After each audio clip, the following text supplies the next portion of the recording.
na Rose alichanga peke yake, ni sisi wote. Second, maoni yangu ingine ni maoni ingine yangu ni Queen, hata kama umesaidia mtu doesn't mean ukuja ati umtusi ama umfanye venye unataka, ama ukae na huyo mtu ni kama umemweka hapa kwa madhagu. Sasa huyo mtu hata waipumua, hata waiongea simply because ulisaidia mtu. I think ukisaidia mtu you just let it go, because ni kama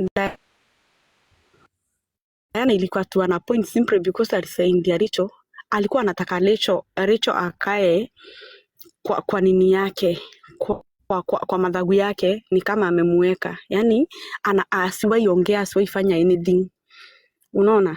Because I remember venye ilianza, nakumbuka venye ilianza na Rachael alienda kuongea mahali akisema atasum, then Diana.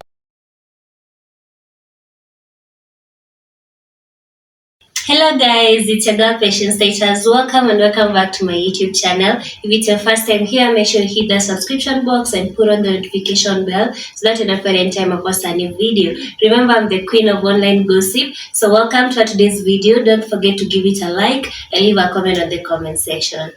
It is immorality of the highest order from one Rachael Otuoma. And this I say with a lot of humility, having gone through all the videos, how it all started.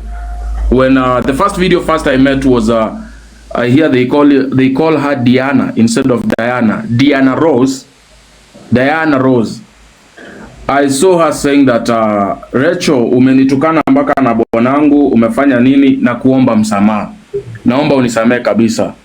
Sijamaliza kuwatch your video, bahati mbaya kwa FYP yangu akapita Rachael akiwa mkali sana. Na haya ndo maneno ya Rachael alisema. Alikuwa anamuongelesha mwanamke mwingine hapo. Unaona hivi, alikuwa ananipigia simu na mimi na ignore. Yeye alikuwa anajiforce kwangu. Mimi sikuwa nataka maneno yake. Si yeye alikuwa anajiforce. Anajiforce kwangu kwa nini? Kama kuna mtu wa maana hivyo, mbona anajiforce? Nikaangalia nikasema hapa mambo hatari sana. Kwani kuna nini kinafanyika? Jamani, kwa umbea wangu nikafika chini, Madam Prosecutor, nikasema hata nifunge domo nisikize. Yale matusi yalikuwa natoka, yani hata kama ningekuwa ni kinyesi na mimi ni inzi, singekula kile kinyesi. Matusi yalikuwa ni hatari sana. Bwanako sijui alikufa akiwa kiwete, yani alizikwa kwenye kaburi la sahau, hata hakunuka, akamelewa na dhafai, yani matusi mengi sana. Unaweza ambia mtu kaburi yake memea dhafai, hiyo ni kitu ya kwa nikaona hii ni moto sana. So going through the videos from other sides, nikaona kweli Diana Rose ndio amemwadress huyu Rachael, lakini hajataja mambo ya Otuoma, hajataja mambo ya bwanake, hajataja hata vile alimsaidia kipesa na kusimama naye wakati, unajua, wacha niseme kweli, tulikuwa tumepanga kuchamba huyu demu kwa sababu kuna information zilikuwa zinatoka huko ndani, na watu vile walikuwa na suggest, wale waliokuwa huko walikuwa wanaongea na ina maana suggest ni kama kuna kama mtu kalinyongwa kasonge haraka. Sasa unajua hiyo umbea ilikuwa inataka kushika. Diana Rose akakuja hapo na mabuli wenzake na pesa, wakina Okaro wakatubuli na mapesa zao, wakatunyamazisha. Kabidi tumeza the bitter pill. Tukameza majungu kabisa. But jokes aside, Madam Prosecutor, this is what I said yesterday on my platform. Should I ever cross path with you, Lady Jacqueline, you will never hear me open my stupid mouth and utter the illness, even if I knew something deeper. And this is the reason. I came here on your platform. You told people, Truth Watchdog akona mtoto mgonjwa. The jury wakasema tuchangamke na huyu jamaa. You send me 22,000 from here, of which I cleared the debt ya mtoto wangu, na mtoto anapona. Lady Jacqueline, hata nikakuona kwa bafu uchi venye unakaa, na najua na niko na video. I can never bring that on media. If I really have a serious problem with you, it's better I come and ask you, hey madam, hapa labda nimekanyaga shonde lakini umenichapa sana, naomba msamaha. You don't cut the hand that feeds you, because there is a few people. Where is that lady? Where is she dropped? Anaitwa V what? V? I wanted to address Lady her. V. Lady V. She'll come back. Yes, I need that lady here. It is better, madam, I come indoors nikwambie yenyewe hapa venye tunaenda kuna chacha. And I don't want to create tea yenye hatujasikizana. Ama kama ni kuchambana nikupigie simu. Lady Jacqueline, account yangu iko chini. Nilikuwa naona tuchambane tuone kama nitaamsha account. Then upon agreement, we even agree what to talk on. But this is so deep and personal, as if hawa watu walikuwa na share huyo Otuoma. And it is so sad that Rachael has forgotten utajiri yake imetokana na michango, utajiri yake imetokana na ugonjwa wa mtu. No one knew who Rachael was. It is the sickness of the husband. Sisi hatukuwa najua yako ni kanani yako. Tulikuwa tunajua tu huyo Otuoma. So, huwezi kugrow on sickness of a person. You cannot grow on fundraisings. And then bring kiburi. Sasa umekuwa a rich woman in the estate. There are women who have worked for their money so hard. But still, even after working that hard and not wasting any of their single coin, bado wanajipata they have lost their wealth and they have started from scratch. Which means pesa ni maua. Kuna wakati wa kung'aa, kunukia na kunyauka. Na huo wakati unanyauka, it is better you don't burn the bridges. So that mtu anaweza kakuonea huruma kakumwagia maji urudi vizuri. Hawa watu wanachocha Rachael. This is now my point, this honorable court. I will remind her with one dead soul that was so famous on this platform. And this guy went against a lady called Aziad. And Aziad decided, no, I will not insult this guy back. I will take it to the court. Na hapa jury ujue wakikuchocha, be very careful. They will be waiting for your downfall. Na hao ndio watakuwa naweka laughing emoji. Hao ndio watakuwa naweka laughing emoji when your time to fall inafika. So this guy akacharaza, akatwanga, akamwaibisha mpaka tukaona Aziad anavanga ngodha ya green thong. Tukashindwa kwani ni nyazi amevaa. Unavaa nyasi kwa nini? Are you attracting cows? Ama is it that you are milking wababa? Either way, watu waka-attack Aziad for taking the correct measures to go and address the issue kwa koti. I wish TikTok court was there. We would have solved this on media. Unfortunately, the TikTok court was not yet born. The TikTok High Court, point of correction, was not yet born. So kijana akachochua comment section, akachochua, akanunuliwa pombe, akapewa kabisa, wewe ndio mzito, hakuna mtu anaweza kukuambia kitu. Akafikishwa kwa koti, tutachanga, huyo ni nini. Mpaka nikashindwa. Mbona mwanamke anadhalilishwa na wanawake ndio wana support kudhalilishwa kwa huyu mwanamke? Basi nikasema okay, ni sawa, hayo sio yangu, hayanahusu ndewe wala sikio, nikanyamaza. And now this is happening to Rachael. Rachael utafuata Otuoma mbio. Comment section is kuchekeshe. Viewership is kudanganye. This court iko na the highest viewership. Na hata tujichochangi ati sasa tunaonekana sijui Kenya mzima. Hiyo view yako ya 3,000, 4,000 wasikudanganye. Via sikudanganye. Via na ngoja uanze kumwaga ute.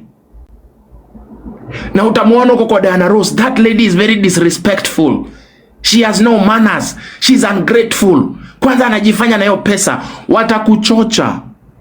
Utachocheka. Na ushaanza kuchocheka. You will suffer alone. You will be lonely. They will leave your platform. And you will be crying and gnashing your teeth. Never ever. Hata kama mtu amekugeuka ni mbaya aje. Na alikusaidia when no one was standing by. My friend, respect those people, fear them. If need be, run away if they start addressing you. You will not die. You will survive. I choose to step there. Thank you, Madam Prosecutor. Thank you so much, Senior Counsel. Thank you. I will now bring, I think someone else is up here mwenye hajaongea. Diana Kilo, chukua mic. Hi, hi, Yes. Jacqueline. How are you? Yes, hello. Hi, I'm well. Thank you so much for bringing me. Rachael, and na nataka kuwa neutral as possible, and I want to advise you, Rachel, as a sister. First of all, naweza kuambia watu hawakunyangi sahani iliwalisha. I know Diana anakuanga provocative na anakuanga na zake, na sisi wote tunajua. I know. But ulienda overboard. Saizi watu hawakusimami. Why? Because Diana was there for you and everybody watched. Hata mimi nakumbuka nilifight Diana because of you. And Rachel, I warned you. Na ungekuwa ulinisikia saizi usingekuwa hapa. I warned you and I gave you my 2 ears, dadangu. Unisikize, hukunisikia. Instead you decided to block me because I told you the truth. See, today kimekuramba. Saizi kila mtu ako on Diana's side because wana feel you are ungrateful. And to me, I feel like, is this the real you? Because mse haezi change just within 2 days or within 2 months. Within a period of 3 months, tangu Otuoma amekufa, Rachel umekuwa another Rachel. You are not the Rachel we used to know. You are not that beautiful, innocent, amazing, humble woman anymore. Unatukalia, unatukunyia, unaongea shit everywhere. You don't know where to stop. You don't know when to stop. I don't know why. I don't know kama uko na depression, uko na stress, but you need to sit down with yourself, question yourself, and ask yourself, what am I doing? Because you are destroying what you build. And I told you before, ukicheza utaharibu chenye ulikuwa umejenga. Na ndio hii unaharibu, Rachel, umeharibu. To be honest, I'm disappointed. You know, mimi na wewe tumejuana 3 years. Ukiingia kwa hii mitandao, ukianza kupanda huko kwa big. I've been there. Lady J, you know. Tumechanga hapa na wewe, you know. Yeah, I know, yeah. Ukisema, especially hiyo part ulisema, haukuwa unataka msaada. Like, hata kama you meant Diana, wengine wetu tulichanga na tulikusaidia, si ati wewe ulikuwa family ama ulikuwa wakwetu. We didn't even know you, tulikujulia hapa kwa mtandao. So when you made that statement, it meant like sisi strangers tulijifanya kimbele mbele kukuja kukusaidia. We were wrong to be there for you. And we are sorry for that and I apologize. But umetu hurt, Rachel, skudanganyi. Ni hayo, my queen, let me go. Thank you so much, Cookie. Thank you. And that is really good advice. I hope Rachel is listening, because I would actually listen to that advice. You know, I would actually listen. Okay, so thank you so much. Ambrose, chukua mic. Guys, wachani nifanye moderation kidogo kabla the next person to speak. Tafadhali, if you haven't followed the host, hit follow tafadhali. This is a totally, right now we are being 100% neutral as a platform, and I'm actually hoping that something good happens tomorrow after this conversation, because this is a moment both Rachel and Anna Rose can actually reflect, unaona, and then something good comes out of it, because the direction yenye hii vita ime take, it is a very bad direction. Na Rachel, you may be cancelled as well. TikTokers may cancel you because of this, and that will not be good for you. Okay, that will, sisi mimi kama Ledia unajua na kusupport, but TikTokers are not happy. What we are getting from this, everything that people are saying, TikTokers are not happy. And when TikTokers are not happy, even when you have a point, they will not see the point. Hiyo ndio shida. So again, is a moment of deep reflection. Yenye I'm hoping you are going to take, and then you'll just take a few steps back. Hata we ujifikirie, uone sasa from here, how do I move forward? Because at the end of the day, what these people are saying, what I've been listening to, I've been listening a lot.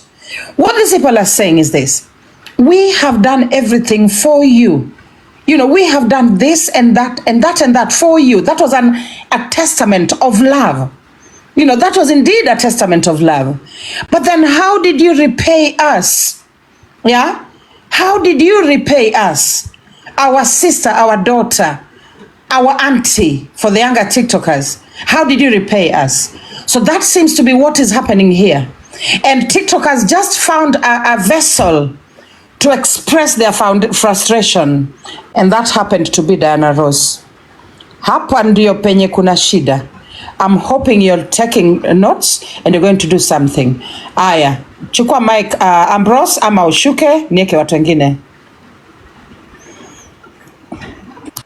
Thank you. Chenye naweza sema I think Rachael mahali yako amesikia, na ile ya muhimu ni kama umesikia unajirekebisha. So I think next time we don't expect such from you, Rachael. Thank you. Thank you so much. Thank you. All right. So Immaculate, umepanda tu saizi. Immaculate, unaweza chukua mic? Chukua mic. Immaculate? Hi. Hi Yes, I'm here. Hi. Yeah. So for me, I just want to advise Rachael. Mi napenda Rachael, napenda Rose. I love all of them. So the thing here, Rachael ange humble tu wakati alisaidiwa, ange humble a respect tu, yes, hata kama apendi Diana Ross, hangeonyesha apendi Diana Ross, ange respect tu ile the fact that there was something Diana did to her. Ange respect to you, and even if you don't like someone, you can just be silent. You can just be silent without talking to them na uendelee na maisha yako. And then another thing, Rachael ange keep off social media a little bit. Ange keep off. Anapewa pressure na wenye wanampea pressure hawatamsaidia. That's all. Okay, thank you so much. Thank you. I'm just putting people on the big box. Wapeni opinion yao. There you go. Abijabi akodhe chukua mic. No. Thank you so much. Thank you, Immaculate. Immaculate, Jebi akodhe, mic is yours. Immaculate, every day I need a burudi of Jesus him. Every day I need a burudi of Jesus him because he's a good. Aya, sasa ongea, umeshaimba, sasa ongea. Every day I need a burudi of Jesus him. Every day I need a burudi of Jesus him because he is a good. Every day I need a burudi of Jesus him. Every day I need a burudi of. Okay, JB akodhe, goodbye. Atuku request nini a musician. Hala. Luya babe ongea. Yawa. Tena ndiana mpaka anafanya guy. No, thank you. Luya babe ongea. Yeah, Nwenda. Okay. Peace Ambassador, mic is yours. Peace Ambassador, mic is yours. Thank you. Aya. It seems as though this discussion is over. Watu wanakuja juu hawaongei. So I don't know, I'll do a quick poll again because I don't know whether people are coming up to talk. Ebu let me see. Nani ako desperate kuongea? Akuje juu ili ni up. Mwende B anasema up. Let me look for you in the guest. Mwende B. Aya, the engineer B ditch kwa mic. Let me look for Mwende. Habari ya John Lady Jacqueline. Nilikuwa bado nacheka ule jibu yako le. Hai. Sasa mimi ama watu wako karibu na Rachael wanaweza mweleza hivi. Kitu ya kwanza ni Rachael siku hizi amekuwa mpiaro tangu mume wake akufe. Na hiyo kitu like Rachael hataenda mbali. Unajua kama tunaweza tukirelate sana na Back in the Village. Boma yenye mefiwa hata kama ilikuwa na mali namna gani, hiyo mali hiyo huenda ikaisha. Watu husema hiyo mali hufuata mwenye wanga inaisha. Yes, true. Yes. Na Rachael mali yake yote ama kila kitu chenye amepata kwa sababu ya jina la Otuoma, ama watu walijua Rachael kwa sababu ya Otuoma na ugonjwa wake. Mimi ningekuwa Rachael ama ningekuwa Rachael, mimi angekaa chini kwanza ajifikirie, kwa sababu kabla Otuoma afe Rachael alikuwa amepitia mengi, sio kuongewa, wanamuongelea hivi hadi familia I guess ilikuwa imetengana na yeye. Na Rachael anafaa ajue hata hiyo familia kama ilikuwa imetengana hivyo na yeye wakati alikuwa akiwalindia mtoto wao, sasa hivi hakuna wenyewe familia inaweza msupport ama inaweza kuwa in case apate any challenges in life. Na venye TWD na kuna mwingine amesema hapa, usiwahi kunia kwa sahani umekulia kabisa. Ama pia watu nasema usimtukane mkunga na uzazi ungalipo. huyu Rachael ukiangalia vizuri, kama sio TikTokers kusimama na yeye, familia yake peke yake, hata maybe haingetoa pesa kutoka kama kutoka Nairobi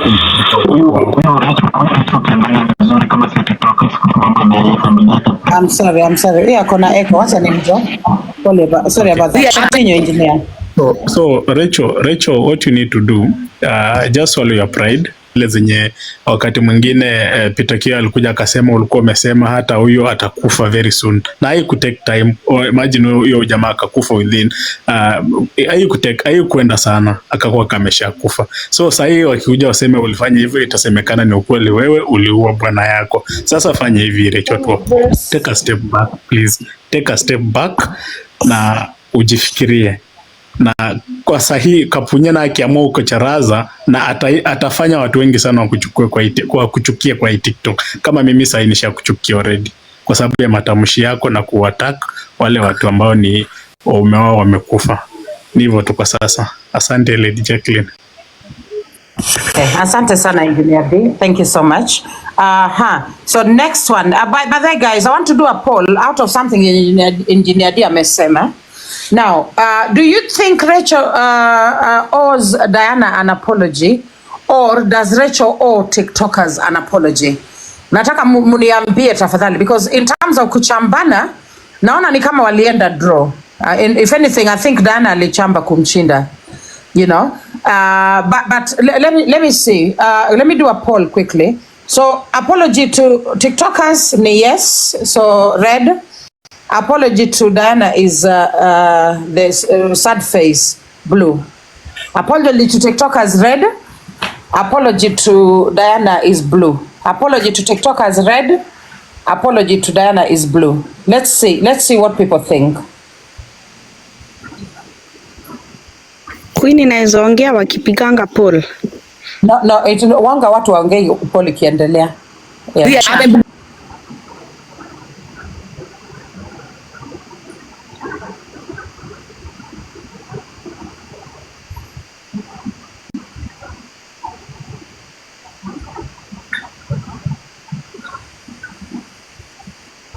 Okay, so it seems as though the blue have it. The blue have it. Yeah, the blue have it. So most of you feel that it is Diana who is owed an apology,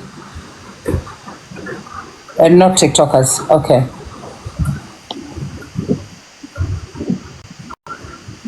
Okay. So that is 676 from my end. When you inaweza kuwa a bit more. And versus 144. Was that 144? So yes, so it's some of you are saying both, but then still the poll may reveal ya kwamba most people, over almost 700 people believe that the person owed an apology here is actually Diana. Okay, so not necessarily TikTokers. Okay, aya chukua mic, Kenya Finest. No, it's me. Oh. Winnie, unataka kuongea? Yes. Sorry, Winnie, take the mic. So sorry. I skipped you. Sorry. All right, it's okay. Well, mimi nilikuwa nataka kusema venye Rachael alifanya, oh my gosh, that's not good. Si poa.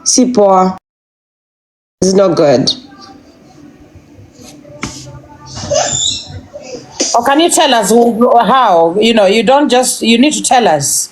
Make it a bit more anecdotal. She was really wild. Yani alitoka like, yani alitoka ni kama yule simba mwenye ametoka sijui kwa forest. Alishambulia ile, oh my goodness, that was so wrong, that was so bad. Alienda so deep, alienda beyond, that was so bad. Alienda beyond, yani alipita mpaka. You know, a good dancer knows when to leave the stage. And I also feel like maybe her timing was wrong. If perhaps she did this Kitambo, and she could have gotten away with it, but I think the timing is. Thank you. Okay, thank you. Thank you, Winnie. Thank you for that. All right, so Kenya Finance, take the mic. Chukua mic, please. Winnie ni aje, nimekumiss. Mimi I think maoni yangu itakuwa tofauti kidogo. Yeah. We need people also talking against this whatever. Because I know majority are for Rachel needing to apologize, Rachel, but there are people who believe Rachel is on the right 100%. Chukua Mike. Yeah, so me I think maoni yangu itakuwa kidogo tofauti na ya wengine kulingana na mtu venye anafikiria. So mimi I think Rachel doesn't owe Diana Ross apology. She owes TikTok apology. Diana Ross alichanga peke yake, ni sisi wote. Second, maoni yangu ingine ni maoni ingine yangu ni Queen, hata kama umesaidia mtu doesn't mean ukuja ati umtusi ama umfanye venye unataka ama ukae na huyo mtu ni kama umemweka hapa kwa madhagu. Sasa huyo mtu hata waipumua hata waiongea simply because ulisaidia mtu. I think ukisaidia mtu you just let it go, because ni kama Diana ilikuwa tu ana point simply because alisaidia Rachael. Alikuwa anataka Rachael akae kwa nini yake kwa madhagu yake ni kama amemweka, yani asiwaiongea asiwaifanya anything, unaona. Because I remember venye ilianza, nakumbuka venye ilianza na Rachael alienda kuongea mahali akisema atasum, then Diana wakamuita wakamwambia tunataka utuexplainie hiyo story ulikuwa unaongea. Then akawaambia mimi nilisema nitazoom na sioni shinda yote kuzoom, mahali popote kuko na shinda nitazoom, mahali kuko na chai nitazoom. Hapo ndio shinda ilianza. So hata kama tunamkashifu Rachael, tulimsaidia ni sawa. Tumesaidia watu wengi sana hapa na wametukona. Hakuna step tumechukua. Huyu tulimsaidia ni genuine, ni ukweli alifiwa. Lakini doesn't mean sasa atukae hapo tumemweka ni kama tumemweka pingu. Hana right ya kwenda mahali anataka. Akona right ya kucharazana. Ukimcharaza akona right ya kukujibu. Na inaenda, maisha inasonga. Na mimi sioni kama anahitaji kuapologize to Diana Ross. Anahitaji kuapologize to Kenyans, to TikTokers wenye walichanga. Personally mimi nilichanga na sihitaji msamaha wake because hakuna mali mimi naona amekosea. Alikanyangwa akakanyangana. Maybe wako na issues zingine outside TikTok zenye wanaleta, lakini mimi sioni ni hiyo tu. Ama ni yeye alikanyagwa kwanza? Kenya Finance, was it her? Alikanyagwa kwanza? No. Ama ni alikanyagana kwanza? Able to clarify hapo. Queen, Rachael alikuwa kwa life zingine tu kama kawaida akiongea vitu zake, but hakutaja mtu yoyote. But Diana walifili ni kama anawa target, so wakamuita kumlecture. Which is not good. Hakuna mahali alitaja Diana, hakuna mahali alitaja JB, lakini sasa ndio walimchangia, wanaona ni kama anahitaji kukuja awaelezee kwa nini aliongea hivyo. No, it doesn't work like that. Kenya Finance, who started the vulgar utterances between Diana and Rachael? Who started attacking the other one with the death of the husband and using children? No. Hii story ilianza, nyinyi ndio mjui story ilianza. Wewe ndio hujui. Okay, can you give me time I talk? It is my time to talk. Take the mic. Sorry, Kenya Finance, put your mic back in a minute. Hold on 1 second. I need to correct the narrative that you're trying to peddle right now, that it was about zooming. It was never about zooming. This recent fight actually started because of Kara, when they called for accountability. And then Rachael made a video almost mocking the reason. In fact, she even told Kara not to come. In fact, for her to go and enjoy herself. You get. And I think, you know, on TikTok sometimes unaweza ukachamba mtu without kusema unachamba mtu, but anybody that is looking na meona vile nini situation niko the climate is, will all know ni nani unaongelelea. You know, so it was obvious mbona alikuwa anaambia Kara hivyo, because the only person mwenye at that particular time alikuwa amesema Kara kuja peana accountability was au akina JB and whatever.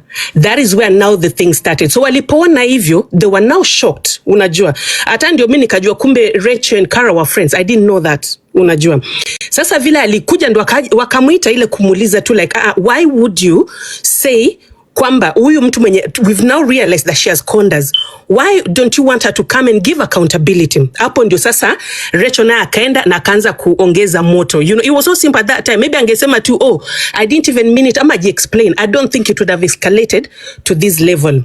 However, hata kabla nifike hapo, me, what I want to say is that Rachel, either, number one, she has pretended all this time, or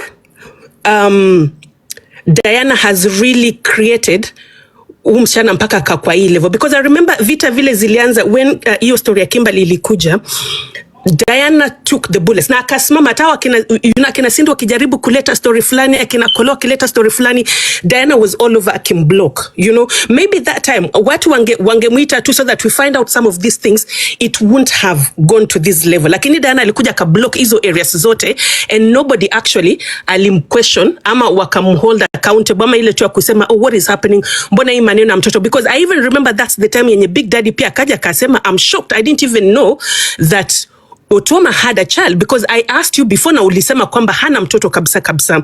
Unaona? So sometimes unajua ukianza kuangalia ukweli, tukianza tu saizi where this fight has started, you will never know the real solution. The truth ni kuanzia tu uko mwanzo tu, because hiyo time it brought a character of Rachel nyata mimi niliangalia nikasema, oh my God, I didn't know that. Unajua, because kama my whatever inakwanga ukiolewa na mtu, you know, unachukua all that, but alinyamaza tu kabisa, nobody knew until that last minute.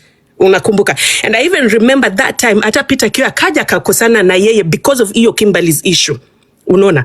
But Diana kaja akakava hiyo part, wakafanya hiyo mchango, wakafanya nini. So once now wevuka ile part ya nani Kimberly, and then now we come back. Unajua hiyo part yenye, because Diana alimzunguka, if I was her, to be honest with you, ata Diana angekuja kunichambaje, there's a way I will look at it and say, when everybody was after my blood, somebody stood up. Unajua? And I'm not like the biggest fan of Diana. Unaona? The only thing yenye fanya ni just to withdraw, because hii vita ilipokuwa inaanza, Diana hata alikuja akamwambia, I don't even want to go to war with you. Unajua? Just, I apologize, I am sorry. Me, I was shocked nikapata bado ametoka live na kaja kapeana another video almost as if ile ya, oh, you know, like when someone is trying to withdraw and call ceasefire, and then sasa unakuja na petrol unataka kuwasha, you're like, lazima hii vita tupigane. But yet you don't know, I don't think maybe alijua how low Diana anaweza kaenda. My opinion, I could be wrong. Unajua? So hiyo time angekuja tu and then she humbles herself, alafu apologize, I don't think hata tungekuwa nini hii mali yenye tuko, you know. But what I can just say moving forward, I don't know if it's too late, because the way Diana amewaka, I am not sure sasa kama kuna maji ya kwenda kumwagia that will now make her calm down. Unajua, but there's a way, because I want to think kama walikuwa friends to that level. Na unajua kuna evidence zenye alileta hapo, because Rachael akisema, I never came to ask you for money, alafu unaenda hapo kwa ninio, someone is bringing messages na tunaona hapo mpaka umetengeneza poster, and then bado you're asking for more money. Like me, I don't think I would want to come and embarrass myself. Na vitu zenye hujui kama mtu amerecord, you never know kama mtu alieka evidence. You know, ukiongeanga, yani wanasema, if you live in that glass house, never you throw that stone, because hujui ile stone yenye mtu atakuja na akutumie kwako. Unaona? So because from this thing, mimi naona mikono yake haikuwa 100% clean. Hangeongea vile aliongea hivyo. Unajua, mtu aweze kukusaidia and then you come back unasema, I didn't ask you. Yet behind the tent we're seeing there's evidence that you actually did ask for that help. Unaona? And because they came through for you. And then just one last thing before I drop the mic. Rachel, what I need to tell you is, unajua hii TikTok, watu wapendangi Diana. I've seen people, hata wale wenye wako on the wrong, TikTok witakuja right behind that person mwenye ako wrong kupigana na Diana. So if this time unaona, they are now behind Diana and not you, mwenye watu walikuwa nadhani all these years kwamba you're a good girl, then you need to go back and sit down and think. Na uone tu, maybe mimi this time ndio nimekosa, you know. I dropped my mic. Absolutely. Thank you so much for that, CBJ. And let me add something, guys. This is how we do it. I know we are called the cartels of TikTok, and the reason being, we work in collaboration a lot of the time. Now, the thing is, in a normal situation here, Diana saizi angekuwa anakanyagwa hii TikTok mzima, unaelewa? But how come this time round, everybody is actually behind Diana? it means what CBJ is saying is 100% true. There is somewhere penye Rachel had a misstep, she messed up, she actually needs to go back and fix it. Yeah, she has to fix it. So, Apo Sasa, thank you so much, CBJ, for that. I do hope Rachel is listening. I do hope Rachel is listening.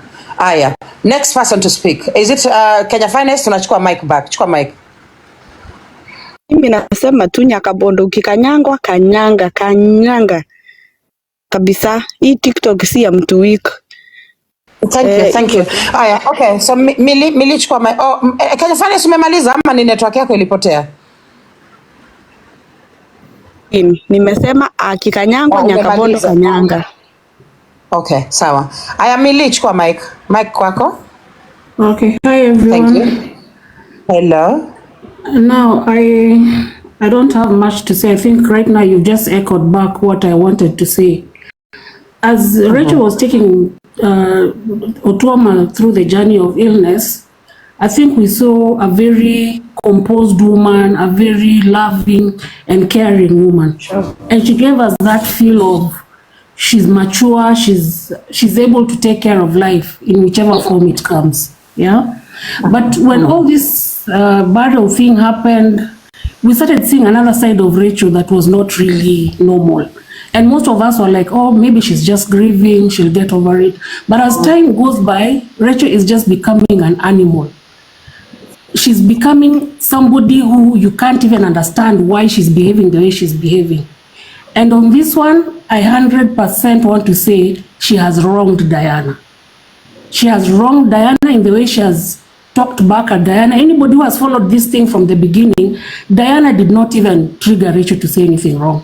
Diana simply called her out when she wanted to know about Miss Kara's issue. But now when Rachel came out, after even talking to Diana and disrespecting her on the live, she still went back to open the live, trying to show us like she's mocking Diana for calling out a mistake. Many people might not agree on principles of Diana, but if you keenly follow what Diana says and does, there's a lot of things Diana says that make sense. So what has in fact annoyed me most is what she did yesterday. Called Diana how she has bipolar. I personally am living with bipolar. And when Rachel was having a patient, I used to take out my money to give Rachel to be able to save the husband's life. When Otuoma died, I sacrificed what I had to give to Rachel to bury the husband. With the kind of bipolar I have, I'm not able to work. I can only do business. So I'm self-employed. So any money that I get is really precious. So when you hear her even abusing people who are living with mental illness, I mean, that is so off. That is extremely off. You don't call out something that somebody has not even chosen to have it. So on behalf of the mental illness part, that she just went overboard. She just went overboard and it should not happen. So if she is wise, let her sit back and think through how she wants to navigate through this season. Because I don't think right now where she has reached Diana, I don't even think Diana is ready for her apologies. Where she has reached, she has wronged so many people apart from Diana. So even if she wants to go and apologize to Diana, there are some of us who are also at the periphery who feel she has offended us. Because we sacrificed that, but now she's using the money we gave her to come back and mock us. That was just so wrong. It's so off. I don't have a better way to tell her, but if Rachel, you're listening, take a back seat. Peleka maisha pole pole. Take a back seat. Otherwise, you'll mess up your future. Thank you. Okay, thank you, Millie. Now, I've got a question for you before you drop. Do you think Rachel is somebody who you can hold to account? Do you think you'd actually call her and talk to her and she listens to you? Yeah, sure. Yeah, I would want to tell her. Because there are things she has touched that are really personal and I don't think she needs to do that. Okay. All right. So thank you. Thank you for that. So I think Dad's Princess wanted to say something. Chukua mic, please. Thank you, Lady J. Mimi kenye nataka kusema, Rachel amevuka mipaka. Unaona? Sana sana mali Rachael amenikosea sana kutukana mtu na ugonjwa wenye mtu ako nayo. Ugonjwa si kitu ya kutukana nayo mtu. Hata kama mtu amekukosea kiasi gani, ifai utaje ugonjwa wenye yeye ako nayo.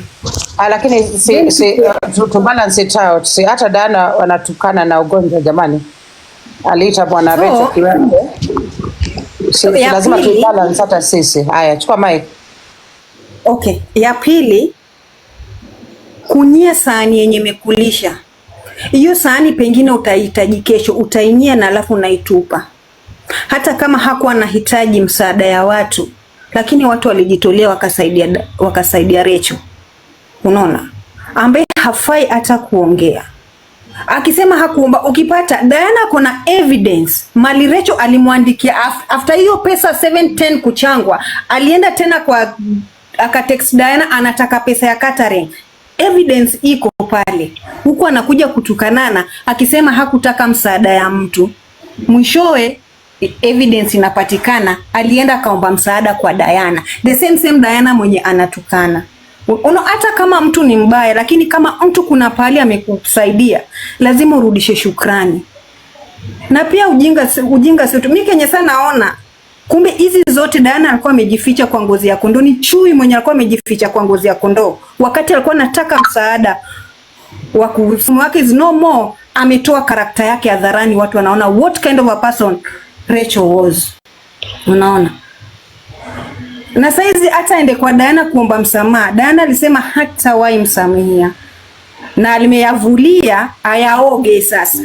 Hayo maji aliyavulia mwenyewe ayaoge. Na kama kuna wenye walikuwa wanamdanganya, hatuwezi sema kuna wenye walikuwa wanadanganya Rachael. Rachael ni mtu mzima mwenye ana akili yake. Huwezi niambia mtu anakuambia ile ni shimo na hiyo, na tena mtu anakuambia kanyaga shimo wanguke shimoni. Rachael ameyavulia na atayaoga mwenyewe. Kama kuna wenye walimtuma, wamemwacha kwa shimo adotumbukia mwenyewe. Amejitumbukiza mzima na hata toka. Asipojiadhari ni kama anaenda kuharibu maisha yake. Mali amefika Rachael amefight. Amefight mpaka akuwe mali yako, lakini anaharibu ujenzi amejenga mwenyewe kwa mkono wake mwenyewe. Anabomoa ukuta alojenga kwa mkono wake mwenyewe. Unaona? So Rachael ni arudi nyuma. Ya mwisho. Atafakari, arudi nyuma na tafakari na kaa chini akumbuke. Nataka maisha yangu nataka ieleke wapi na inaenda wapi. Na atapata msaada. Mimi ni hayo. Okay. Thank you dad's princess. Asante sana. I think right now it's Ruth chukua mic. Chukua mic there. No, it's my turn, Judge. It's Precious. Oh, so sorry, Precious. So sorry. Okay, chukua mic. Yeah. Ningependa kusema tu kwamba I stand with both sides. Kwamba Diana and Rachael, mimi on my opinion, I think wote wana makosa. And nita explain in each side. Yeah. Starting with Rachael. Rachael on this amekosea kama tulivyosema that usinyee mkono uliokulisha. Rachael alisaidiwa na Diana in one way or another.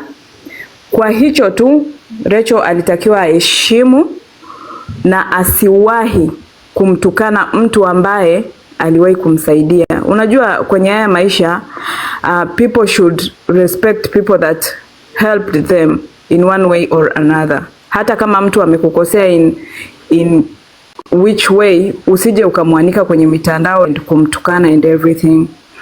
I think after Rachael amepoteza bwana, hii ni personality yenye alikuwa ameikalia chini kwa sababu alikuwa na mgonjwa. So after amepoteza bwana, anahisi like she has nothing to lose because the husband is now gone. Maybe she doesn't need people, but the truth of the matter is Rachael still needs people, kwa sababu the brands ambazo anazimarketia kwenye social media means the followers ndio wanampa hizo platforms za kumarket brands. So bado she needs people. So I think watu wenye wako karibu na Rachael, they should advise Rachael wisely.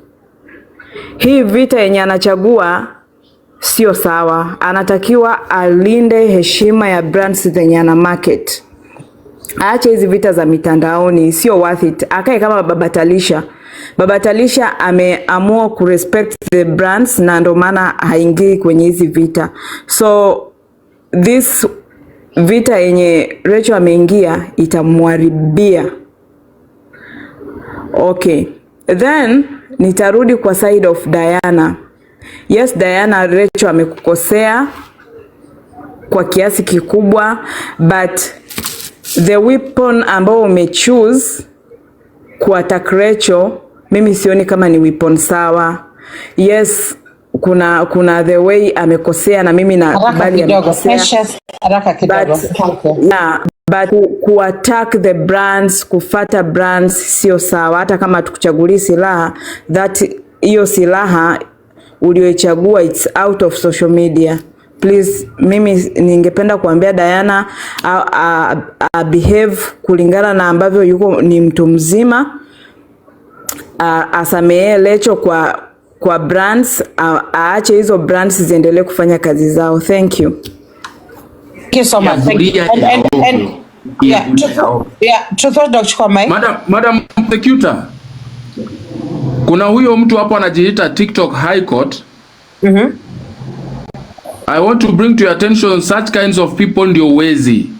They go into inboxes of people telling them they'll take their cases, and then they steal, and then you will be blamed. Huyu mtu anajiita hapa TikTok High Court. The real name, wacha nikuja na kamera. Comment section. Okay, TikTok High Court, can you request? Yeah. There is only one TikTok High Court. Ndio huyo hapa. Right now the account, set the account private, but ukisearch, usipo search nini? Say anajiita, ukitafuta at Trixie Mama Bobo, that is when you get. But the name that appears is TikTok High Court. Hawa ni wezi. Those are the accounts you need to report, because these are the people who steal, and then it is TikTok High Court which stole. Yeah, absolutely. You're right. Yeah, guys, there's only one TikTok High Court of Kenya, please. Yeah. Aya. Asante. Thank you for that mention. Thank you. Aya, Precious. Kuna kitu Precious amesema, guys. I'm going to do a poll kwa sababu this is important. Amesema ya kwamba Diana hangeendea hizo mabrands zenye Rachael anafanya nazo. Guys, what do you think? If you agree with Precious, vote yes. If you don't agree, vote no. If you agree with Precious, ya kwamba Diana hangeendea hizo kampuni. If you agree with Precious, vote yes, hangeendea hizo kampuni. If you disagree, vote no. Everyone to vote, guys, so that we get a more accurate response. Hangeendea hizo kampuni, yes, hangeendea. It's wrong that she went for them, so red. And then no, ni sawa aliziendea, blue. Okay.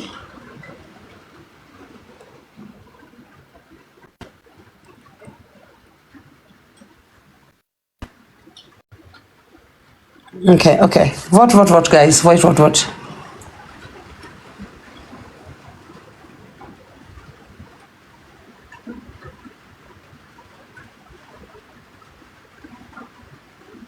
Okay. 360 people are actually in support of Diana, 157 against Diana. So guys, I will hold my view on that. In fact, let me just give my opinion on that. That is the place where Diana gets it wrong every time. If she would actually back out of that area, she'd actually be legitimized so well on TikTok. Hapo place wanga naenda sasa nataka watu nje na mapolisi na manini, hapo ndio wanga inamharibia. Nawaambia tu kweli ili mjue. Mimi kama Lady J, maybe out of this TikTok, maybe niko kwa ile position naona vitu in a way that nyinyi hamuoni. hapo ndio penye Diana wenda mbaya. Okay, kama mnataka kumsaidia sana sana supporters wake, hiyo ndio area inafaa mumsaidie, hatoke kabisa. Apambane na watu hapa TikTok. Asitoe vita TikTok, anapeleka pahali. Okay, but anyway, chukua ni mic. Can I interject, Madam Lady Jacqueline? Yeah, go on. I would like to interject. Why is Diana going for this, Nini? Rachel went for Diana's children. We know she doesn't have kids, and we refused to call her barren, even when Cindy was trying to call her barren, because we know life is circumstantial and having children is circumstantial. So the children that Rachel has are those brand, and she went for Diana's brands. She went for Diana's children. So that is the only place you could find her hizo brand zake ndo watoto wake.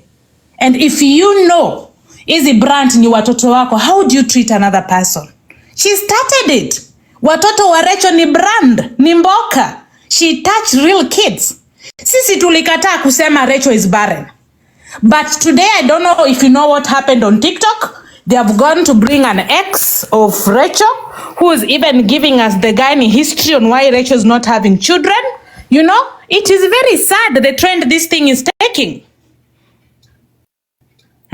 So hizo brand ndo watoto wa Rachel na zitaendewa. I'm sorry to say that, because she touched Diana's children, and because she's a barren woman with no children, her children are those brand. Nimenyamaza. All right, thank you for that input. Thank you. Ruthie, take the mic. Ruthie? Yes, thank you very much, Lady J. Thank you, everyone here. Let us call a spade, not a big spoon. First of all, I would say, mwanamke, adui ya mwanamke ni mwanamke. And another thing is, we ourselves, we have created the monster. So we should now deal with it. Why am I saying that we have created the monster? Because from day one, when we met her, we started pampering her. We pampered her. Anytime she was corrected, people are like, no, kwa sababu ni mjini, niko hivi. And then another thing I would say also, that is the behavior of Rachel. Tusidanganyani to Rachel who had another behavior, he was like this, was like that. No. Rachel, that is the behavior of Rachel, and we should just, hata ametuambia tumzoee. Alikuwa anaficha hiyo character yake, lakini that is her. Hata the time Otuoma was live, kuna time Otuoma alikuwa live na mtoto alikuwa ameletwa kwa hiyo saga. She said, she shouted in front of that guy. Even that guy was he had pain. You would have seen the pain in his eyes. So this girl has been doing like that, but we don't know what was happening behind the tent. So let us not sugarcoat here and say that this is, it's like this. No, this is her character, and we should just learn her. It's either you accept her, and you don't accept her. And then another thing that I've seen, I saw since before even this guy died, is the way the family relationship of the family, the in-laws and herself. The way they used to run from one place to another place, they didn't give these people even time to appreciate their son. That is something else. It will tell you, guys, there's a red flag here. So there were a lot of red flags that we saw, but we never came. We never took it in consideration, because we thought like, it's because of akona mgonjwa. Another thing, the Lady J, even this girl, akuheshimu, by the way, let's be honest, akuheshimu wewe, hata will play a big role in her life, but she never even called you to say, I thank you, Lady J. Never. So why should people should now consider her? The only thing I would say, we are all sinners. Nobody's perfect. We forgive her, but we tell her the truth. We should not sugarcoat her. We should tell her the truth that she has done she's now a bad woman. She's not doing the right thing. So let us also, Lady J, I know you love her, my queen, you love her, but the thing is, let us tell her the truth. Hapa amekosea. Hapa hakuna cha hii na hii. Hapa ni ukweli, amekosea. And that's it. Then we can also, all of us, we can balance in this thing. But for Diana penye ameenda to an extent, that was wrong. That was wrong, because she was asked something else, and she just started from whatever, she triggered her temper from somewhere. Then that means alikuwa naongoja tu time bomb, ilikuwa tu time bomb. Ilikuwa naongoja tu the day it explode, boom, and then that's it. And that was the day. ili explode na akakuja kuonyesha true colors. She don't be showing hajaonyesha true colors. Ameonyesha true colors. If she's really 40 years, if they're saying, then she has been like that for so many. But no, also let us give her that love. We are trying to correct her in love. All these things that we are saying because we love her and we know she's a better person and she can do better than anybody else. So Rachel, we love you, but change, please change. It's not that we hate you, but change and also respect other people. Even if somebody is down there, remember also you are down there. You can go down there within a second, but we want you to stay that up there.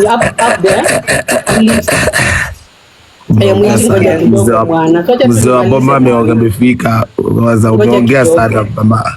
Wacha tu nimalize. Ruth, land your point. Let me land my question. Let me land. So I'm landing. So Rachel, just apologize to Diana, apologize to all the TikTokers and move on with your life. That is life. We do mistakes and we accept mistakes are there to be made and mistakes are there to be corrected. Thank you very much. Thank you so much. Thank you, Ruthie. I don't think there's a way out of this, by the way, guys. Hii maneno apology, I don't think there's a way out of it. Naona ni kama the only way forward ni Rachel ku apologize. I don't know what you guys think, but we'll do a poll on that later.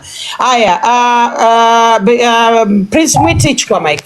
Welcome to the TikTok Hyper. So mimi yangu ni machache na mengi at the same time. I remember the first time nili confront Rachel about tabia yake ya social media. He was friends with Diana Rose. That was the first time. Na nilipigwa mawe. Hata I did a video about it. Nikiambia Rachel, unakuja TikTok after 6 months kwa nini? See you take a break, Rachel. See you take a break. Guys, hiyo time Diana Rose alikuwa ananitukana kiniambia 6 days ama 6 months. 6 days? Nilimwambia si utulie kwanza bwana wako hata ni soli ya bwana wako hata ikubaliwe mbinguni ndo uingie urudi TikTok. Sasa yeye akaanza, Diana Rose akanitusi akaniambia mimi kazi yangu ni kierere, ati sijui mimi kazi yangu napenda kuingililia watu na mimi natukanananga na pia mimi niko natukananga. Mimi nikaambia Rachel, wewe si kama sisi Mwiti, na wewe si kama Mali Safi, na wewe si kama Rafmuli. Juu sisi acha nikwambie, sisi hatuwezi patiwa kazi yoyote. Sisi. Mimi hata nikijaribu hata CEO akiniona wanakimbia. CEO wa makampuni nikiwaambia nipe kazi wanakimbia side nyingine. Juu anajua one minute niko kwa side yao, the next minute na watukana. Nikamwambia wewe si kama sisi, tulia wachana mambo ya kuchambana. Kama wewe unataka kuwa brand ambassador wa hizi company, you have to calm down like the way Babati is. Diana Rose akachemuka akaniambia wewe Mwiti, si pia unatukana nanga, achana na Rachel. Si Rachel amegeuka sasa ameanza kutukana huyo Diana Rose. Si Rachel akageuka akaanza kutukana huyo Diana Rose. So guys, it proved say Diana Rose anaanza kukasirika nini? Ile time Rachel alikuwa anatuchamba tukimwambia atulie. Mnaanza kusema sisi tuko na wivu ati nini. Si Diana Rose alikuwa ngasaidia yake. Sasa anachambwa. Rachael Otuoma, mimi ninakuadvise tena Rachael Otuoma. Hii platform Rachael Otuoma tulikuwa tunakurespect. We do not know this character enye una project sahi. Rachael Otuoma, it's either you are hiding your character yako and na unajua kuna ule dada yake the sister in law. Unajua ngo walikuwa wamekosana nani wewe Lady Jacqueline. Si alikosana na huyo na dada yake dada in law. Alafu si unajua nilisikia the recording jana siku walikuwa wamekosana. Unajua dada yake alikuwa anashinda huyo dada in law anasema, "Nyamjui Rachael Otuoma nyinyi mnamsikianga. Amjui Rachael Otuoma." Sasa ni kama ndo character yake. Unajua hakuna kitu inajifichanga kwa giza siku mingi. Ndio karakta yake. Sasa huyo ndo Rachael Otuoma tunaona. Unajua? But mimi I'm not judging her. Mimi I feel Rachael Otuoma ako depressed. Ni kama anarukwa akili. Ni kama alirudi too early. Naona ni kama alirudi TikTok too early. Nini ya too early. Then she got amekuwa bullied guys. She got bullied na sasa ameanza kuproject her insecurity. I think she's depressed mimi. I think anarukwa akili. I think Mike Sonko anafaa kumpeleka huko Mombasa. Penye nani anaitwa yule mwingine? Huyu mwenye anatuchochanga. Huyu mwenye tunapelekanga anarudi anakuwa wazimu tena. Anarudi anakuwa wazimu. Ule kama alirogwa na mwenye alirogwa. Siko Justina. Sikimani Mbugwa tunapelekanga anarudi anatukusi tena. Tunapeleka tena anarudi. Yaani tutakuwa tumepeleka sasa nimeona tena amerudi. Si ametoka huko penye bedidi ametoka Mathare. Amekuwa wazimu tena. Si amekuwa wazimu tena Kimani Mbugwa. Huyo ni kama amerogwa. Nimemuona juzi ameanza tena kuwa wazimu. Tumempeleka na Obina tena ndio huyo wazimu. Wazimu mwingine ni Pere ndio. Aishi kwa kichwa jameni. Hata ikidate dawa ya mnakati. So Lady Jackie, as I was saying, mimi naona Rachael Otuoma, she's depressed. Rachael, guys, we should teach advice with love. Yeah. Unaelewa? Yeah, tusimtukane kama comment section. I think anarukwa akili. Anarukwa akili, hayuko sawa mentally. The insults, the way she's talking with vile. Unaona mtu akiwa na hasira hivyo. She's too personal, like the way anaongea mpaka veins, anakodua mpaka macho. I think she's not normal. She's not okay upstairs. Ni kama guys, ni kama sasa ndo inamhit. She's depressed. Guys, please, if you are going to teach her, Diana Rose, si kwenda kumharibia kazi. You just understand her. This is the time we should be understanding her rather than kwenda kumtukana, kumwambia yeye ni trash, yeye sijui yako aje, yeye ni nini. Si time ya kwenda kumpigia kazi. Na wewe Diana Rose Kapunye, wewe unanga kazi. Wewe unachukua masimu. Like you cannot settle personal scores hapa TikTok. It is not personal here on TikTok Kapunye. Kapunye, hiyo energy unakuanga nayo ya kupigia makazi za watu simu. Mimi hata niko na bahati sina kazi. Ndio maana nakuita ngata nguruwe. Nakuita mululuas. Ndio sina kazi, utapigia nani? Mimi labda upigie, nani utapigia? Mimi niko jobless, I'm unemployed. Atapigia. Maybe apigie magiftas wangu. Hao ndo ameniemploy hapa TikTok. Apigie tu ni Adwara, akina Wanjo, akina Wanjanjeri, labda wapigie simu. Na akina Eskamau wasikuja kwa live yangu. Ndio naweza ni punish tu. Mimi sina mtu naweza pigia. Ndio maana nakutaka mulubulu. Wacha kumpatia idea Mwiti. Wacha kumpatia idea zote focus. So naambia huyu Diana Rose, hiyo energy uko nayo ya kupigia makazi za watu. Hasa nikuulize, akimvutisha kazi so what? Amefaulu nini? Guys, pia wanatukanana hapa TikTok. Unanielewa Lady Jacqueline? Vitu zingine ni za hapa TikTok. Unachukua simu unapigia bosi ya mtu na hiyo nini? Si hiyo roho uko nayo, hiyo roho chafu uko nayo. Si uende nayo gym upunguze nini? Upunguze nayo kwanza hiyo kilo zenye uko nazo. Upunguze. Ungekuwa na hiyo energy kwenda gym sayana angekuwa nenda morning run. Hiyo energy anachukua anapigia nini ya mtu. Ameni block leo huyo Kapunye. Ambieni huyo chokora wa USA apunguze uwivu. Mimi napigananga na Rafmuli na Lady Jacqueline, napigananga nao hapa 24/7. Tunachambananga nao hapa. Utaisikia nikipigia maofisi za watu. Guys, sitaanza tena kwenda kwa embassy ya nini, kwenda kwa Lady Jacqueline na deportiwe. That is being petty. That is being bottom of the barrel. Hata kama guys, kuna watu wengine hata ni Kapunja hata anaweza nini. Huyo Kapunja hata anaweza ua mtu huku TikTok. Huyo roho ako nayo hata anaweza ua mtu huku TikTok. But hiyo Mwiti, hiyo ndio hao supporters wake, they are not willing to deal with that. Unaona? Clearly kuna shida na Kapunye pia, lakini guys, it is not a matter of who started and who did not start. Guys, the problem is, guys, guys, do not get personal with stuff.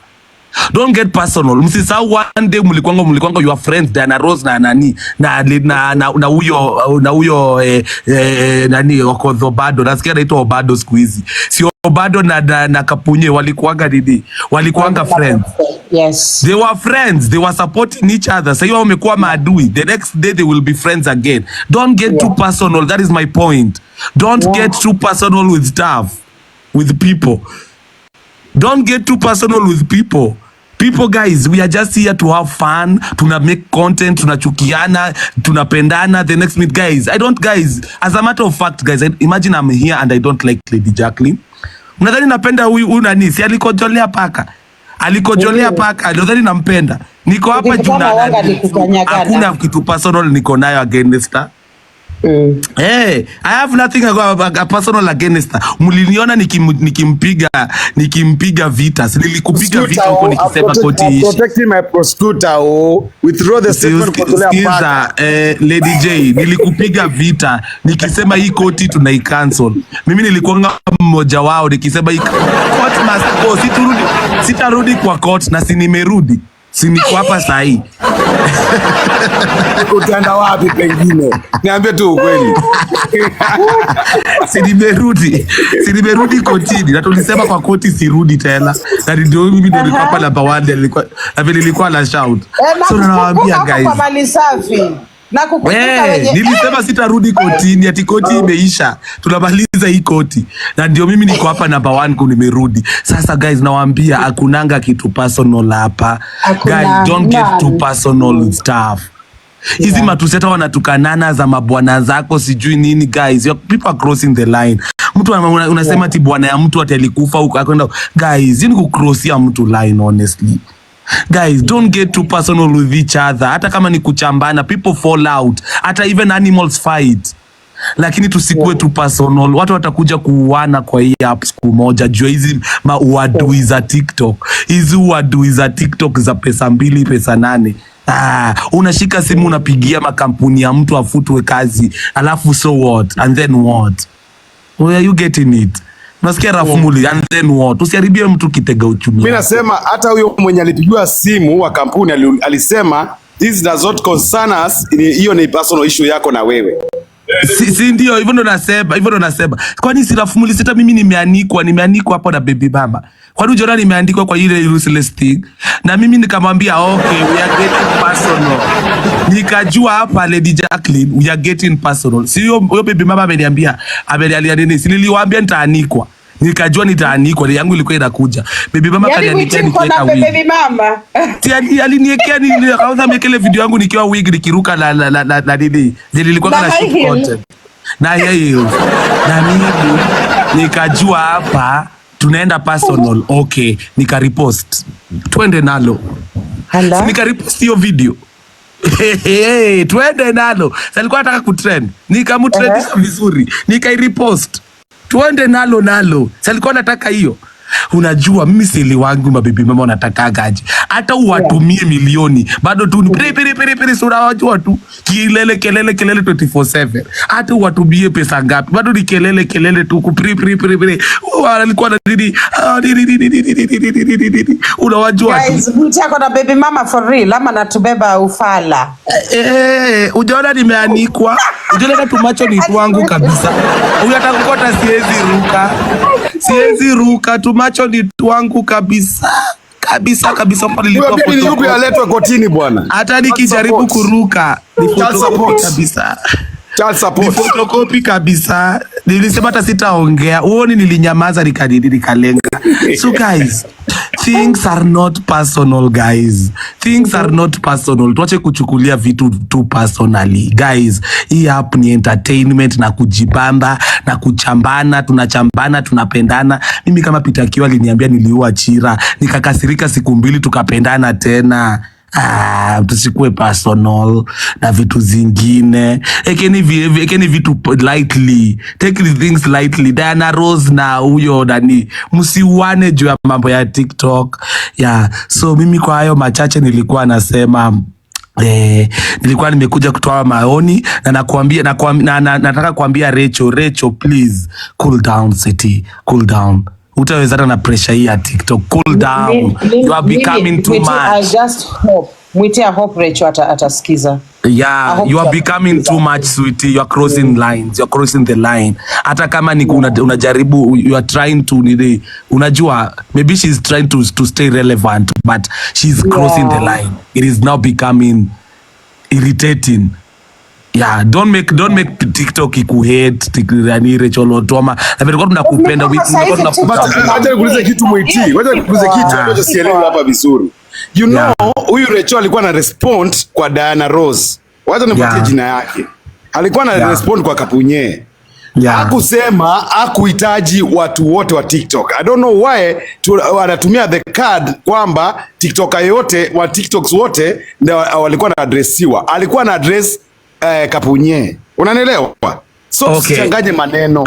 Okay, of which means sikatai, but unajua Rafmuli, my point is atakuwa tunajua Rachael kama mtu ana reply hata mtu. Are you getting me, Rafmuli? The way she's even talking, unaelewa? Hata mwenye anaongea saa hii siku hizi. Na unajua sasa natetea Kapunye, by the way, nimeblokiwa na Kapunye. Nimeblokiwa na Kapunye huko sasa. Nimeenda kucheka huko dakika 2 nikablokiwa. Sasa natetea Kapunye, lakini Rachael anakuwa too much, Rafmuli. Tumwambie ukweli once and for all.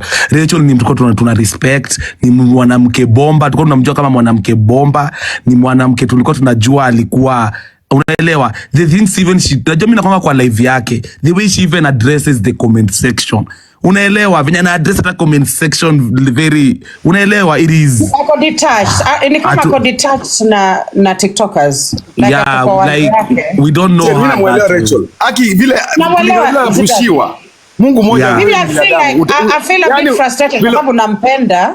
Ndio nasema Lady J wacha kugeuka kulingana vile anapushiwa Lady Jacqueline. Anapushiwa venye alikuwa pushed, I would have reacted the same. She's mourning, guys. She's still but mimi nasema, ndio nasema mimi najua she's mourning, she's still in mourning. Ndio maana naambia hata Diana Rose, guys, if you are correcting her, let's correct her in love. She's still mourning, she's still depressed. Me, I don't know, she's not herself. Anyway, so thank you so much the koti kwa kunikubali. Acha mimi nishuke, ndo najua naweza ongea hapa. Mimi naacha nikwambia niliumbwa kama mwanamke. Mimi naweza ongea hapa mpaka hata kesho. Unapenda moshene. Moshene nayo niliumbwa kama mwanamke. Acha nishuke nikae kwa comment section nisiongee sana. Haya, Lady Jacqueline, tutaonana huko kwingine. Ya no, salimia paka uliko. Salimia watoto na ile paka ulikojolea. Na ile paka ulikojolea uisalimie. Kuna watoto 6 saa hizi mwite. Na nilisikia uko Nairobi nikupe. Lady Jacqueline, uko Nairobi? Siko Nairobi, unataka kunipa nini? Nilikuwa nataka kupe kinembe umumunye. Nilisikia wewe mrengo hivi. Nilikuwa nakupe kinembe. Kinembe umumunye. Nasikia unapenda kinembe. Anyway, acha nishuke, bye bye. Unataka nifungwe roho? Unataka nifungwe roho? Hapana, usifungwe, bye bye.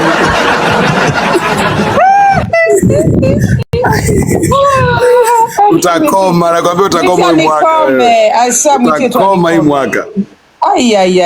Aki amenianika. Okay, so guys, so who's talking next? Jamila chukua mic.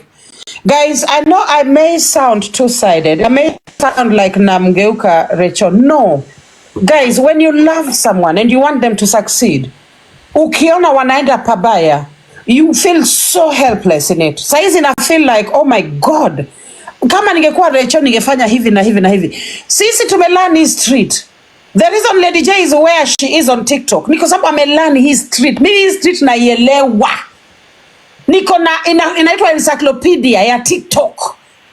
Niko nayo. Ndio sababu nikikwambia Lady J I will be TikTok High Court will be on top even for 1 year straight. It's because I've learned these streets. I know how these streets vibrate 100%. Hata huyu Kapunye, she can be great on TikTok, like really big. Unaona, really big. Kama angeweza weka vita za TikTok zibaki TikTok. That is the one thing that she has to do. Vita za TikTok zinakaa TikTok. Hakuna kuzipeleka sijui kwa polisi kwa nini. Then she will be mega on TikTok. I'm telling you the truth. I'm telling you. But so long as bado anatoka TikTok, anapeleka watu sijui wapi, watu sijui wanapiga simu wapi, she will always be mediocre. Atakuwa yule simba mwenye karibu ananguruma, lakini hiyo sound haitoki. Karibu anaguruma na hiyo sound haitoki. Mnanielewa? That is a fact. I'm telling you because I know these streets. Guys, najua hizi streets. Chukueni mic kabla sijaongea sana. Naelewa hizi streets sana. Najua hizi streets. Aya, wacha ni mute. I feel sorry. Kisha kingwa mlima, wa mlima akidaiga hapo juu, anaambiwa apandishwe. Hi guys. Gidaiga, wacha nimtafute. Hello guys.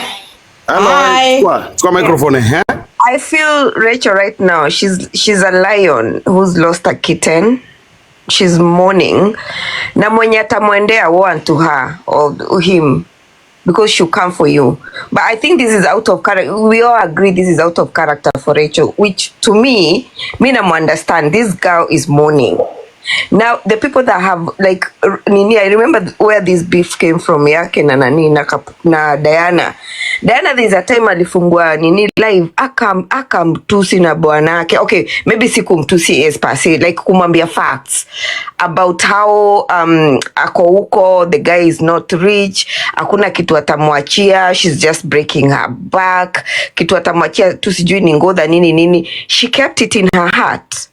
So the other day when they have walikrusiana yeye na Diana, that's why these things now came back and akamwattack because she always kept that as a personal vendetta.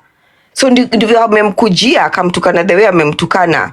So Rachel is mourning, and I believe with time Rachel ata change. She just needs to put her head down for now. A concentrate tu na nini makazi zake. That's how I feel. And also about the kiburi, watu wanasema Rachel na kiburi. The way Rachel amekuwa attacked over the time, she was either gonna sink or swim. She's decided she's swimming. So the kiburi actually is helping her because she would either have come back na depression or the way she's putting up this act, because to me this is an act. This is not the real Rachel. She's putting up this act ndio go through hii face aimalize na question on the other end. To me this is necessary. I mean, it's like it's a thing that she needs to have to go through this phase kwa sababu itachukua some time to go through the phase na come out through the other side akiwa sane. Otherwise we'll see a very depressed person on the other side. You know, so I feel I really feel like it's bad, like wameenda nini loggerheads na Diana wamefikanisha mali. I want to pose a question to you, Jamila. There is another widow here, widow wa nani baba Mona, si unamjua? Mimi nilijoin Baba Mona, mimi ni watu wa Facebook. Join after Baba Mona. Yeah. Her name is Nancy. She went through the worst blow you can ever go through. She lost her stepdaughter, her future husband, her fiance, right? Her sisters-in-law, wenye alipendana nao sana, unaelewa? And yet, she did not have to come on TikTok na a scream, na apige mayowe, na a dance, afanye nini. She just she became reclusive, you know. She went down, akaenda, akafocus kwa Mungu because the blow was hard, you know. So what do you think about that? Do you think that perhaps maybe her method of mourning? The violators to Rachel, the culprits are on TikTok. Unaona? Okay. So that's why she's coming on TikTok. Fine, this is her family for Rachel. It's like every day alikuwa anamkia nika sisi. This is our family, we like it or not. Understand me? The first thing I check is TikTok. What's going on TikTok? And I've like known everybody on this TikTok. I know them. So this is her family. So every day she wakes up, anaangalia, anapata huyu anamchamba hivi, and she's grieving. You know, she's mourning and she's like a wounded lion. Ametusiwa hapa na bwanake. What crime did Otuoma ever do? Ati kukuja hapa kuambiwa he's ABCD, anatusiwa. And from what Rachel was trying to explain, Otuoma got hold of all that. Alikuwa anaisikiza. How did you think Rachel felt looking at bwanake hivi anatukanwa, and through fault of through no fault of his own, si alijiletea hiyo ugonjwa, anatukanwa for no good reason. How did she feel at that point? Of course alitukanwa. Rachel alitukanwa sana. Yeah, it hurt her. So I'm not surprised she's coming back. She was also very bullied. She was bullied so much. Yeah. I'm not surprised she came back. Bwanake ndio aliendewa. So she's gone for bwana ya Diana because Diana came for her husband. Why are you guys surprised? Yeah, okay. An eye for an eye, a tooth for a tooth. So that's the way I feel. But I feel with time Rachel to calm down and she just sawa. Yeah, she'll be all right. She'll be all right, but just give her time. Mimi, Mimi, I'm a bit frustrated because I want things to go well for her. You know, so I feel like maybe there is some damage being done now that she can actually avoid. Unaelewa? Yeah, there's some damage happening now to Rachel that she can avoid, and TikTok is quite simple. Hiyo kitu watu wanataka ufanye, unakuwa tu na kiburi, alafu ikifika the 11th hour hiyo apology wanataka unawapatia tu and then you move on. TikTok is very straightforward. Haikuangi ngumu, imagine. I hope she gets back to her normal self, and maybe she does what she needs to do, the right things, and just move forward from all these fiascos. All right, I'll just mute. Thank you, Jamila. Thank you so much for that. You're welcome. All right, so now we have NJ, Miss Namatsi. Namatsi, chukua mic, please. Thank you so much, Queen. Thank you so much, LJ, for giving me this opportunity. I just feel like for you big TikTokers, and especially for the ones who are currently in Kenya, I feel they should visit Rachael and have Rachael go for therapy and heal, because to be honest, we cannot dictate how someone mourns. We cannot dictate how someone mourns or how they go through the grieving process. But truth be told, Rachael has not gone through the grieving process of her husband. And now you see her behavior she is projecting her insecurities, her traumas onto Kenyans. And the worst part is projecting it onto Diana. That was the worst move Rachael would ever have made. Because I feel Diana protected Rachael when 90% of Kenyans were not for Rachael. She protected her. And Diana made enemies through the process. And it is just unfortunate for Rachael to come and start mocking Kenyans and start telling Kenyans, I did not tell you to contribute for me. It is just so wrong. She addressed that to Diana. She never addressed any TikTokers. Please. It is okay, Raf. She addressed it to Diana, but don't forget that Diana mobilized her people to contribute 710,000. Let's not forget that part, Raf. Let's not forget it. Nipatia bill nikulipie bwana. Kama hiyo ndo tafanya Rachael asikuwa na say hapa. It's fine, Z-Daddy, but let's not forget that Diana Ross is a very strategic person. Diana Ross is going after Rachel's brands. And let me tell you, Diana Ross is very strategic. Who are the people who buy furniture for their homes? They are women. Who are the people who buy clothes for this woman who called Riri Collection or something? These are women. And let me tell you, by Diana Ross mobilizing people to reject, at the end of the day, a woman will never go to a brand that brings women down, especially when you start talking about mental health. Especially Namatsi, you're preaching. You're sounding very preachy. I beg to differ. Now, I'm going to talk from experience. All these people, when you wanaenda kuripoti huko, and si ati na wadharau. These are people wenye tu walikuwa report 333 wakati kuna changwa, right? These are people ambao wako Kenya, very idle, and I respect you so much. But you won't buy those brands. Now, a person like me, who has my own brains na mtu mwingine, hata aenda pale akose kununua kitu, juu Diana amesema, thank you. No, but I agree with you, President, but Namatsi, allow me to talk from experience, because I am a brand ambassador myself. Kina Rachael are very new to being brand ambassador. I've been brand ambassador a long time. Now, whenever you have friction, I remember some brands walikuwa wananichukua nikiwa kwa vita, nikiwa na dress. You know the woman we fought with a long time. For those who've been on TikTok a long time, you know, nikiwa na mwadress na mtusi. Sa hizo ndio brands wako hapo kwa comment section. Lady J, can you check your inbox? Lady J, can you check your inbox? Check your inbox, Lady J. Unaelewa? So it's that idea ya kwamba watu wataacha kununua vitu kwa sababu so and so amewamobilize wasinunue, sijui mara wanawake ndio wanga wananunua nini. That is your own imagination.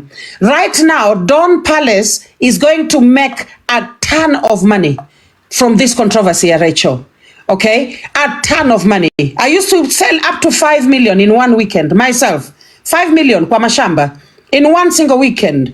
So because of the violence that was there, my dear, violence ama mtu punguza kidogo. Punguza kidogo. 5 million a week, punguza bwana. No. In one weekend, we would go to Diani and sell up to 10 plots. Punguza kidogo baada prosecutor nawe. No. Prosecutor, listen. Thank you. 10 plots at 450K. Yeah. That is 4.5 million. And then a few plots in Malindi. There are weekends I used to make up to 5 million for the company. Company yenyewe inaweza kuja hapa ikuambie. Hodari Homes. They will tell you that yes, there are some weekends tulikuwa tunaleta in 5 million clean. Tukienda kwa trip, nimeweka kwa ndege mpaka Diani mpaka Malindi. But I'm on site, the brand ambassador, I'm on site. They make tons of money, and that's a fact. Now, mind you, we you know, this page bought all the faces walinunua zote saizi wako face 11. You know, they bought so much land on this platform. Miss Namatsi, saa zile kuna friction, kuna controversy, saa zile kuna drama. Hapo ndio kampuni wanga ina make do. Saizi Don Palace inatengeneza pesa ile impossible. Unajua kwa nini? Kwa sababu there are people who are protective of Rachael. Unaona, Rachael kuna makosa yake, but there are people who will always protect her. Someone like me, Lady J, I will always protect her. Ndaweza kumcorrect kwa sababu hata mimi naona hizo makosa zake, you know. And then I know TikTok can be very, very tricky. Okay, TikTok inaweza kuku punish in a really brutal way. Okay, the only issue yenye itakuwa na Matsi ni ya kwamba hii kitu nani Diana namfanyia saizi itakuwa na impact kwa brand yake kama Rachael Otuoma. And when that impact sticks, she will fail to sign more jobs. Mind you, some of these contracts are seasonal. You know, mimi nilikuwa napata contracts hata ya just 1 month, 2 weeks, ama 3 weeks, and imeisha. So she needs to be signing more deals as she goes along. So if Diana keeps pounding on her, that will actually mess her brand as Rachael Otuoma.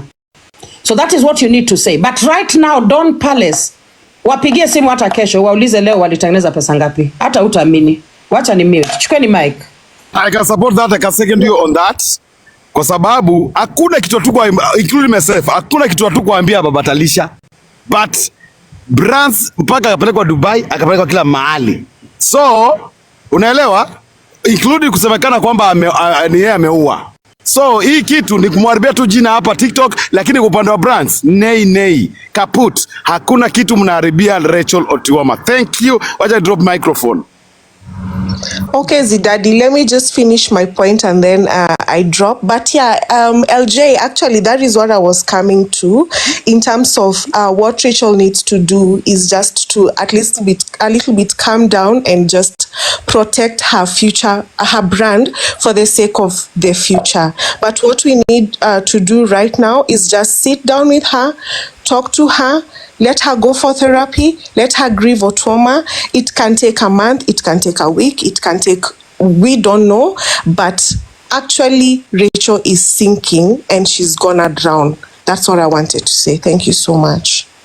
Okay, thank you. All right, thank you for that, Namatsi. Mtu achukue mic. NJ, mic wako. NJ? Yeah, thank you so much, Lady Jane. I appreciate it. Thank you. My point, I'm not supporting Diana Rose, I'm not supporting Rachael, but my point ni kwamba Rachael, TikTokers wamekuleta mbali. If you know where they have removed you, meaning kama ni wewe, and you got money out of TikTok to help your family and your husband to be buried. The best thing is I'll be like Mweti. Mweti anatumiaga jug. We don't know kama Mweti akona vijiko, tujui kama Mweti akona sahani, but we see one green jug. After burial Otuoma, you should have it's good to go out in the media. Still carry on with what you're doing even before Otuoma passed away, but don't reveal everything to TikTokers. Kwa sababu what happened is that you gave them more information out of that. Umejianika. Na hakuna kitu mbaya kama kujianika because people will read you the way you are. Me, I would say Diana stood with you kwa sababu kama Cindy na Peter wangeleta evidence kwa nayo, then Otuoma angezikwa the way he was buried. These people are to destroy you, these people are to bring you down, but Diana Rose covered you nicely. Hata kama maybe alikuwa anajua vitu zako, alikucover bado. One thing is that Diana is not a 100% good person, but she did what she did. Mzazi hata kuwa mchawi, akuwe nini, bado ni mzazi. She stood with you when you needed help. Hata kama alikuwa anataka au kama wewe na Diana is like you, I'll give an example of marriage. If a marriage is not working, there is a way of dealing with it. You don't go to the media and bring everything out. Ungeenda behind the curtain wambie Diana, I think you have helped me enough, thank you, but this is the end of our relationship. Umnyamazie tu hivyo. But what you did, you came now to start retaliating back. Cindy alikuwa anasema ya wajane whatever, but Diana stood with you. If it is me, you si lazima ukuje apologize to TikTokers because they did help you a lot. And also go behind the curtain. Do it with Diana, and that is it. Because don't let it retaliate. Well, lose sana. You lose a lot, mama. Because TikTok have stood with you. We stood with you because we loved you and we loved Otuoma. Do the same to yourself. God bless you so much, and I hope you're going to sort this out before it escalates more. Thank you so much, Lady J. You're welcome. Good idea. Good advice there. But again, I stick with my point. My point is, Rachael Nyakabondo, take total. The worst mistake you can make in life ni kwenda kwa chini kwa chini kwenda kuomba msamaha. If you want to do that, do it kwa TikTok. Ukisikia mahali popote kwa inbox ama kwa private call, kimbia mwanangu, kimbia. Kimbia mwanangu, kimbia wewe. Kimbia kabisa. Thank you. Thank you. Thank you so much. Now, Judge, there's also something I want to add. In a minute. There's something I want to add. In fact, personally, in my opinion, because this is also a battle of, personalities and positions on TikTok.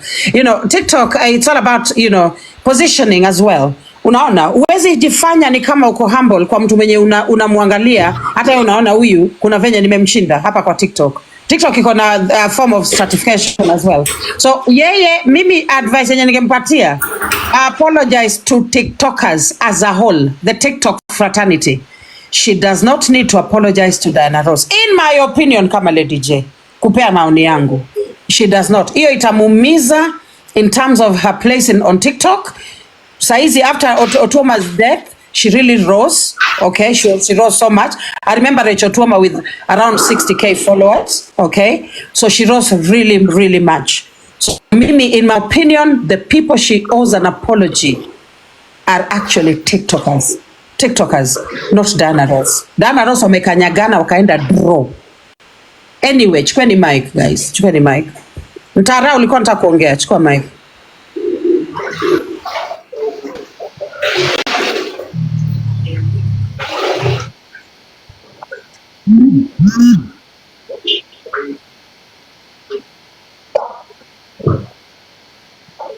And today you've been very neutral to stand on the grounds of integrity, like a problem happened.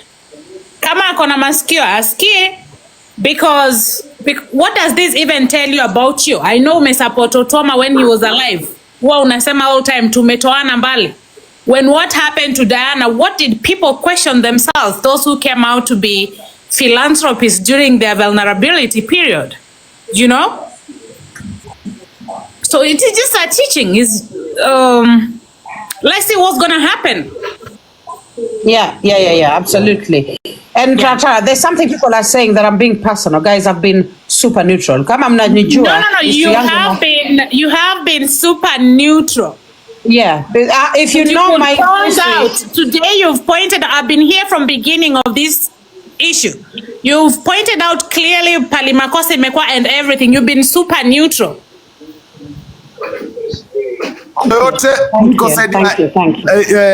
Nyakabondo tertotar nakuna kitu ita happen. That's my own. I will not sugarcoat.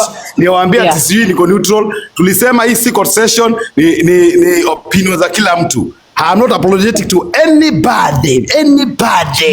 Mimi Nyakabondo tertotar 100%. Thank you. Okay. So I am actually on the opposite. I want Rachael to make some changes. I do. So desperately, I do want her to make some changes. I hope she listens. I hope she goes back. And I hope she changes a bit of her character on TikTok. I hope she does. Okay, if it was to take, if it hata wewe was LJ nimevuta bangi sasa ndo ninalipuka. Lady J na wewe pia tukuangalie andikeni hapo comment section, tukuangalilie fashionista hapo na hapo, nao niko the other side. Ile vitu ulivaa pale tulipatia 2000 ununue nguo nzuri kama kutosha. Koma. hiyo kwa haikuwa 2K, niliongeza 2K nikanunua ikawa 4K. Koma. Ni utakuwa unaibisha koti hapa nikiona. Koma. Basi mnunulie koti hata inipatie mshahara wangu per month. Wanga nakuja hapa naomba kama kiwete. Munikome. Na pesa watu kikopa ulipe. Tutakuwa tulipi hapa. Koma. Lakini kama amtoi nini pesa ya kulipa mtatoa wapi? Koma jaji. Anyway, wacha to focus guys. Wacha to focus. Focus. Okay. So guys, nimekanyagwa hapo na judge wangu. Imagine that. See my life. Anyway guys, so all in all, mimi kama Lady J nasema tena kwa sababu najua sitapata chance ya kuongea tena. I want Rachel to make changes. I do. Rachel, if you're listening, she can control every button from anywhere around the world, which is not the case. But you Lord who support her, hamwezi kuja chini mumwambie jamani hapa yenyewe haionekani kama itawaka. Na hiyo mistake ndio Google Nation walifanya na Nyako. Nawaambia tu kweli. And that is why Nyako hatambuliki, haonekani. She has to start from zero. Nyako has to start. Nyako atarudi hapa TikTok. She will start from zero and build herself. Tuko soko, mama, okay. I keep on repeating this. Okay. The boy has always loved to hold his aunt in his arms since childhood. However, at his adult party, he discovered that his mother if you want and to his help aunt's her, once in a while be correcting her. Itamsaidia. Guys, tumemaliza. Anyone else? Anyone else want to say something before the judge? Tuangushe wimbo wa taifa bwana, tuende pale kwa Nyakabondo. Hapo sasa.